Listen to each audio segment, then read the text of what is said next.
our second theoretical MIT professor, Professor Keith Johnson of the Department of Material Science and Engineering, who will talk a bit about his theory of dynamic Young-Teller bonds, and also about the very interesting project that he's in, namely to produce a Hollywood movie called, initially I believe, Excess Heat. The title may have changed. And there's some very interesting things about that, and he will also, I think, make some reference to another movie that's out now called IQ, which has some interesting connections with his work. Without further ado, I'll bring on Keith, and we'll actually try to play a videotape this time. I am going to turn on the lights. I want to thank Gene for inviting me to participate this year. Glad to see that we have a good audience. Continuing on from Peter's last talk, beautiful talk, just want to point that Peter and I have been connected ever since 1989, kind of disparately, as having opposite points of view, but in fact, on some level, some of the levels that he spoke about, we're actually in agreement on a few points. One very important point is that high loading is very important in the Palladium system in particular, and that the desorption of molecular hydrogen should be observed in large quantities as you approach the concentration of 0.85. The other point in which we agree is that phonon vibrations are very important. In my theory, as I'll show, it's the hydrogen vibrations. I'm a quantum chemist by training and a solid-state physicist. I got interested in the problem of cold fusion when Pons and Fleisch first announced their discovery because I had been studying the phenomenon of high-temperature superconductors. And one of the most interesting, relatively high-temperature superconductors known is the palladium-hydrogen-deuterium system. Even though it's not as high as the ceramic superconductors, which were discovered in Switzerland, it's nonetheless shares many of the same features. One in particular is the infamous inverse isotope shift effect. That is, when you substitute deuterium for hydrogen in palladium, the T sub C goes up rather than down, according to BCS theory. There's a long history of studying the superconducting properties experimentally in this system.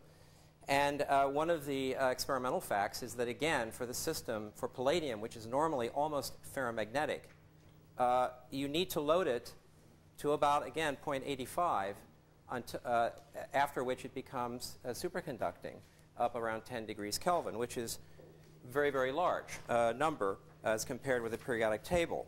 Here is the well-known crystal structure of palladium, face-centered cubic. And I'm going to be pointing now and then to molecular orbital quantum chemical wave function diagrams which relate to this lattice. And I want to point out, of course, the important octahedral and tetrahedral sites, interstitial sites in this system. One of the earliest, first things we did years ago, in fact, was to try to understand the solubilities, the relative solubilities of hydrogen in nickel, palladium, and platinum.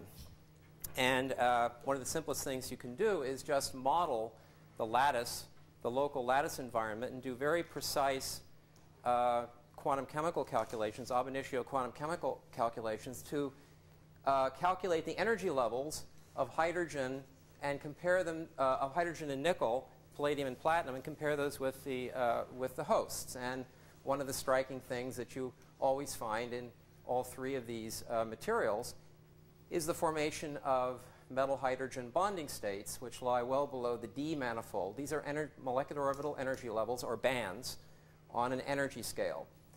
One of the really striking things about palladium is that the D band of palladium is central with respect to the hydrogen atomic orbital.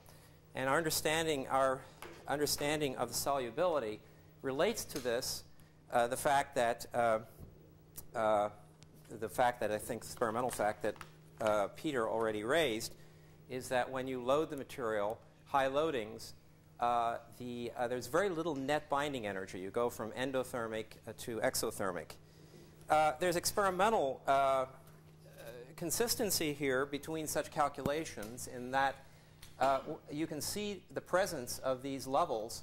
These are photoelectron spectroscopic measurements of hydrogen on nickel, palladium, and platinum surfaces, and you can correlate the changes in work function with these bonding states. So we felt that we had a pretty good understanding of how hydrogens interact individually inside these lattices. Then we went on and we calculated what would happen when we loaded palladium with hydrogen and also deuterium. And what we have here is what I've shown here is the molecular orbital wave function diagrams plotted in the plane passing through the face-centered palladium atoms. And so this is what you have, a diagonal plane here. And these are the states at the Fermi energy, the highest occupied energy in the system. And although this is fairly complex, what I want to call your attention to are the four-lobed d orbital functions around palladium. The dashed and the solid contours represent positive and negative regions of the wave function. And these are octahedral sites, and these are tetrahedral sites. Now, we did a variety of these calculations. The bottom line is that what we found is that when you load the system up around one hydrogen per palladium atom, the octahedral positions of the hydrogens tend to be unstable, and the hydrogens migrate into the tetrahedral sites, forming something called the gamma phase, what is now called the gamma phase. This was talked about a great deal at the last Maui Cold Fusion Conference. I think Pons and Fleischmann came up with that particular name, but it was something that we had found actually a year or so before. So what we're saying is that when you load hydrogen into palladium, indeed the hydrogen goes into the octahedral sites, but when you get up high enough, there's a tendency of the hydrogens to migrate into the tetrahedral sites, not just because you fill the octahedral sites, but because there's something called the Jahn-Teller effect. In other words, the octahedral sites become unstable with respect to a transformation of the positions of the atoms. So it's a lower energy for the atoms to migrate into, the hydrogen atoms to migrate into the tetrahedral sites. Here's just a picture for deuterium versus hydrogen. We're doing quantum chemistry. There's no formal difference from the point of view of hydrogen or deuterium until we begin to couple with the lattice. We then went on to calculate the potential surface of that, of these configurations. And what we found was that once the hydrogens or deuteriums migrate into the tetrahedral sites, they no longer, in fact, let me try to turn on this video. Let's see. Is this the, which is the button? Play button. Okay, I don't know if we'll be able to see this video. But once the hydrogens migrate by the Jahn-Teller effect into the tetrahedral sites, it'll take a few seconds till it shows itself. There we are. All right, this is fine. It's shifted a little bit, but maybe we'll be able to see it. There will be. You can just keep it, yeah, probably a little bit lower. There will be sound later. We'll wait till this diagram. Once that happens, there's in other words, if you think of each palladium atom as tetrahedrally coordinated,